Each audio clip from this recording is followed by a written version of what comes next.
বন্ধুরা, শনিবার দিন কোন সময়ে অশ্বত্থ গাছের নিচে প্রদীপ জ্বালানো উচিত জেনে নিন। শনিবার দিন অশ্বত্থ গাছের নিচে যদি সর্ষের তেলের প্রদীপ আপনারা একটি জ্বালিয়ে দেন, তাহলে শনির দোষ এবং শনির সাড়ে সাতি ও ঢাইয়ার প্রভাব থেকে পুরোপুরি মুক্তি পাবেন। সে কারণে সবার আগে দরকার সঠিক সময়।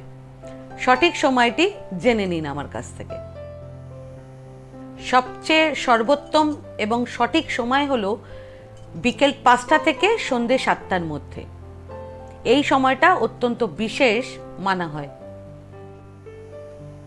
সর্ষের তেল দিয়ে প্রদীপ জ্বালানোর পর 7 বার অশ্বত্থ গাছের পরিক্রমা অবশ্যই করে নেবেন। এতে শনিদেব খুব প্রসন্ন হবে, এর সাথে আপনার আর্থিক সমস্যাও দূর হবে।